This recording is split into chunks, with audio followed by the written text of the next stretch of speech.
大家好，我是阿斐。大禹呢曾经来到湖南雪迹白马寻书，那份关于华夏神权命脉的天书究竟是什么呢？难道这片土地上真的拥有华夏最初的神权？距今7800年前的湖南高庙遗址呢，给出了一个让人惊叹的答案。如果说呢，浙江的上山文化呢是稻作文明的起源，那么湖南高庙这里呢，就是大家精神信仰的家园。那在这里呢，考古学家发现了中国最早的鸟图腾、兽面獠牙，还有太阳图腾。最重要的呢，是被许多专家学者认为可能代表着河图洛书前身的八芒星，也一同出现在了这里。它甚至比苏美尔的八芒星呢还要早近3000年。鸟、太阳、兽面獠牙、八芒星这几个神圣的图腾呢，在往后的5000年里呢，宛如幽灵一般，不断反复出现在各个文化领域的各类玉器、祖灵柱还有权杖等神器上。那么，湖南高庙会不会就是整个东亚神权的起点呢？那在中国古代，创世的神呢，正是伏羲跟女娲。而传说中呢，伏羲呢，正是观察了河图洛书，才创立了伏羲八卦。那所以呢，有学者就大胆的推测，高庙既然拥有可能代表伏羲八卦前身的八芒星，那么高庙会不会就是伏羲的起源地呢？那果真如此吗？那适逢迷雾天气啊，朝着高庙遗址的方向进发，仿佛穿越回了7800年前。位于沅江畔的高庙遗址啊，总面积高达3万平方米。那其中啊，祭坛面积高达1000多平方米，出土的祭祀坑啊，多达40个。在其中一个祭祀坑里啊，考古学家还单独发现了一个人头，没有身体的其他部分，这极有可能就是一颗被残忍献祭的人头。那再来看看出土时4个中心柱洞，那其中一个的深度呢是达到1米，它们2个一组，组成一个 V 八字形，而且它们正对着的是4公里以外蛇山湾方向的一座高耸山峰，而中间的祭祀坑里面呢，则放着尊贵的白陶。那么伫立在柱洞的木柱究竟是什么建筑呢？看着白陶上的鸟纹，还有旁边正好刻画着一个类似顶部有个十字架的埃菲尔铁塔，被众多学者呢解读为《山海经》中记载的有木青叶紫金玄华黄石，名曰剑木。那难道这就是传说中伏羲跟神沟通的剑木天梯吗？如果说呢，8000年前的浙江先民已经吃饱饭，已经在发明创造独木舟了，那这边的高庙先民呢，他们就在研究艺术，他们好像对吃已经不是那么感兴趣了，精神世界相当的丰富，他们已经开始在观察自然，在考虑怎么跟神沟通。鸟、太阳、天梯，无不让人觉得高庙先民狂热地向往着天空。他们是试图跟天空的神灵沟通吗？那再来看看这个诡异的形象，这个人物的头部啊像一颗太阳，而2只手呢却像鸟的头部。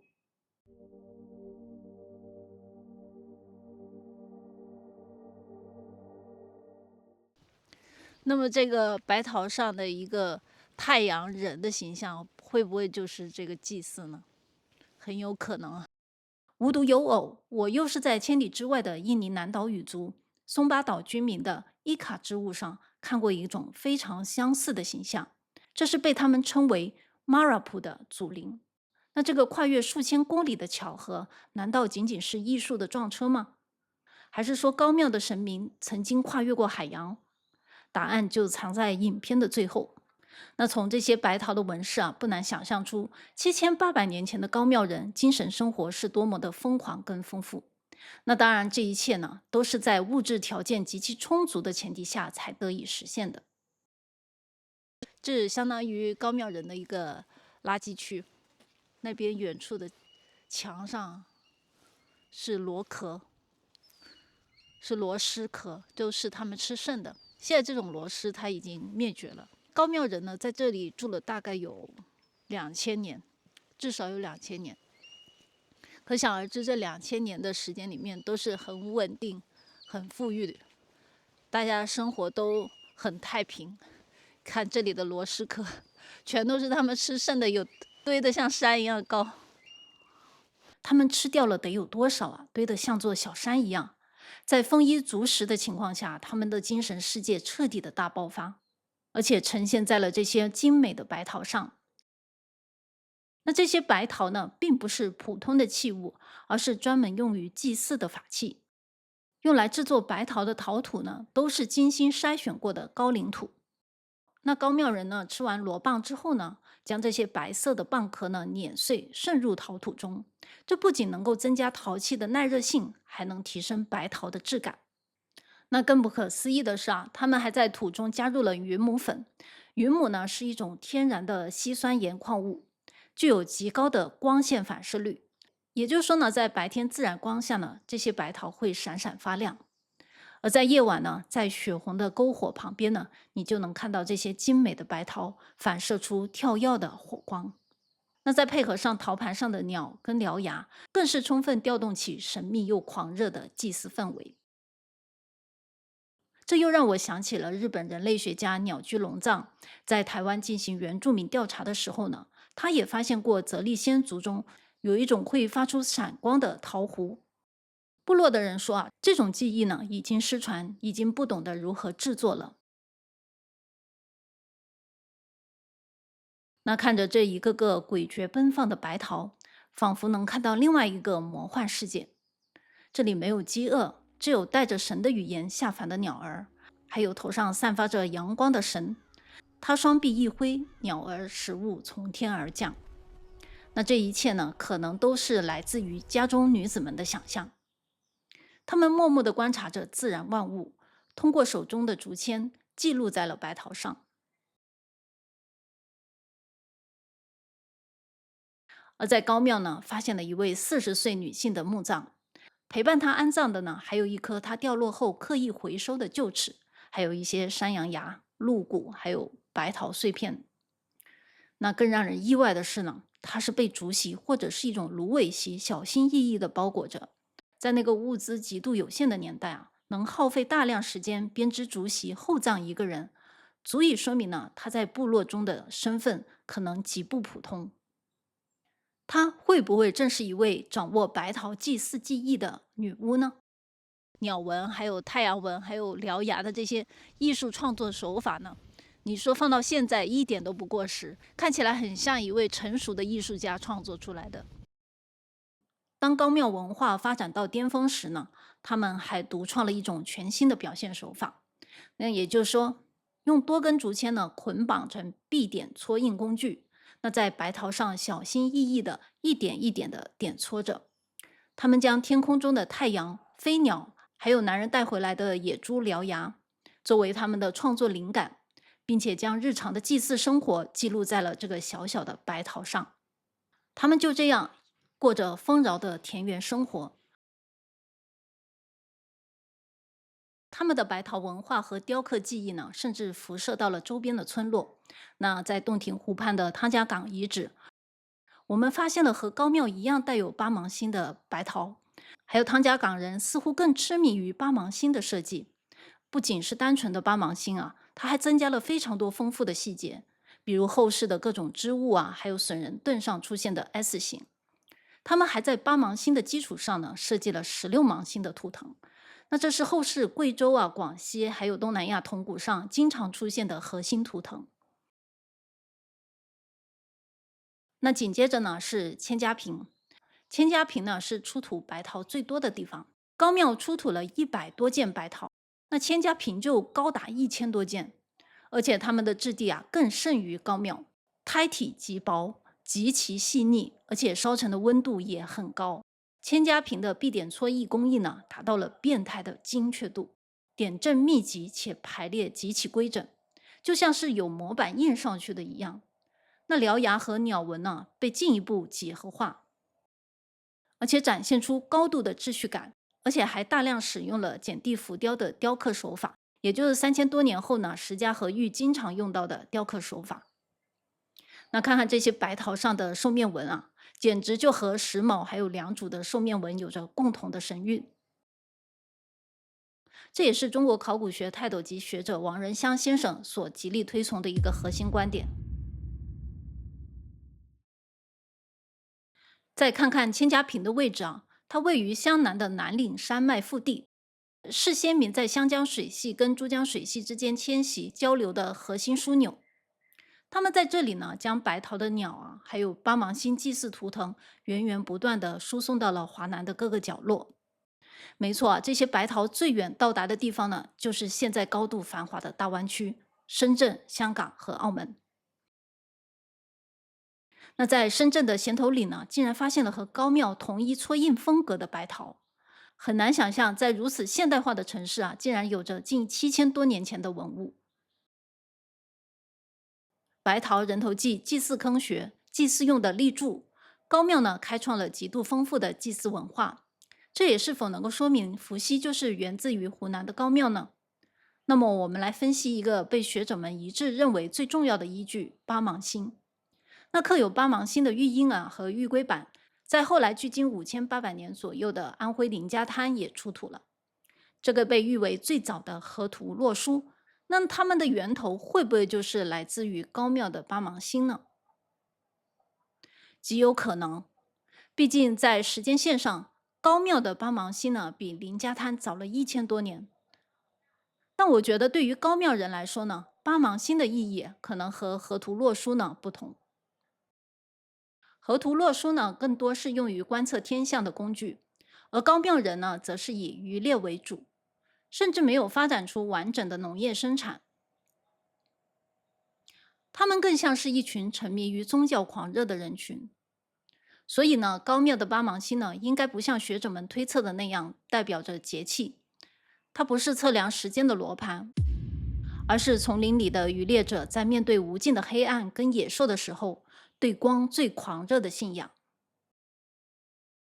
在那个时候呢，它都还只是个图腾，直到后期呢，才被林家滩人赋予了河图洛书里宇宙四方的复杂含义。那如果非要说八芒星是河图洛书的前身呢，那我们可能必须要接受一个残酷的现实，那就是伏羲的真正身份。他是属于屈肢藏，身高大概在1.67米左右，死亡年龄在60到70。但是身高不是很高，年纪比较大的老人。眉额骨都比较凸，眼眶近方形。不像齐河洞3号那种狭长型头骨，这是比较圆形，但是它的鼻子呢就比较宽，头骨也保存得很好。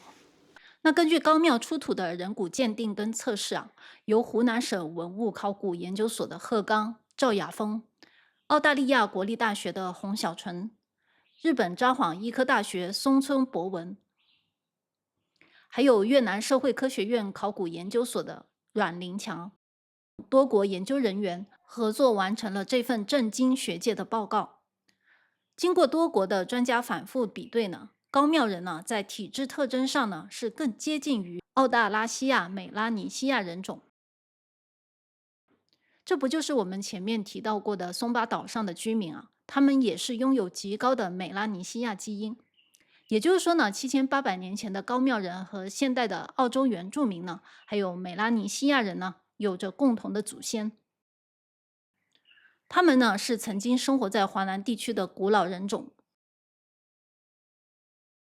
那这群人的祖先呢，在2万年前呢，就在江西的仙人洞创造了世界上最早的陶器。他们还在玉蟾岩尝试栽培稻谷，在万寿岩铺设地砖。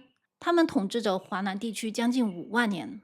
那可以猜想，他们的外表呢是更接近于松巴岛的居民，而不是我们现代的东亚人的长相。不可思议是吧？他们竟然创造了如此辉煌的高庙文化。那一个被我们想象成几乎和原始人无异的群体啊，可能就是现今中华神权文化的一切源头。那么在这8000年到4000年前之间呢，究竟发生了什么事？他们的鸟、八芒星还有这些祭祀图腾呢，是如何影响东亚地区的呢？这里就有一个关键的群体，那就是高庙人的邻居汤家岗人。他们不仅充分吸收了高庙的白陶祭祀文化，而且开始向附近的长江中游的早期农耕部落呢学习耕作技术。这或许正是汤家岗人将帮忙心发挥到极致的原因。因为对于农耕来说，观察天象、区分节气是生死攸关的大事。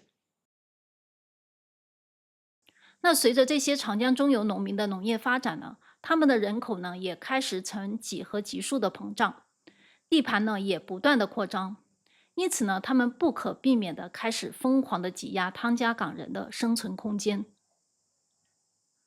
那汤家岗人呢，开始在聚落外围筑起了深深的壕沟，那不是用来抵御洪水的，而是用来抵抗外敌入侵的。长江中游农民的到来以及史前洪水的冲击，让汤家岗人跟高庙人的后裔呢，被迫踏上了迁徙之路。而在往南的逃亡过程中呢，白陶的制作技术和图腾呢，也跟随着南迁。这也是为什么在深圳、香港、澳门都能看到白陶的身影。那不仅如此啊，高庙类型的白陶辐射范围之广，令人啧舌。有湖北公安王家岗、浙江桐乡罗家角、安徽宿松黄鳝嘴、江西永丰一家坪、清江樊城堆，最远的去到汉水上游的陕西南镇龙岗寺遗址。这些地方呢，也都陆续出土了高庙类型的白陶。往南出现的白陶呢，主要是跟随高庙人逃亡跟迁徙的步伐，而向东辐射的这套白陶密码呢，最终也成为了河姆渡良渚首领眼中的顶级珍品，也是他们后来建立自己神权帝国的一个模板。而随着汉水西行，到达陕西的白陶呢，则跟随着史前贸易跟朝圣的步伐，深深征服了大西北农夫的精神世界。尽管白陶的创作者不是伏羲，但他们绝对是史前最奔放、最狂热的艺术家，是后人的智慧启迪者。他们的作品呢，成为7000年前东亚大陆上最昂贵的神权法器。无论是携带欧2基因的内陆农耕部落，还是携带OEA 基因的东部沿海人，都将这套图腾视为崇拜的偶像。也许高庙人最终是消失了，但那些关于太阳、神鸟、天梯与八芒星的记忆呢，却没有消失。他们穿过洪水、战争与迁徙，被后来的王朝、巫师与祭司一代代地传承了下来。很多年后，人们不再记得高庙，于是他们把这些遥远而模糊的记忆称之为神话。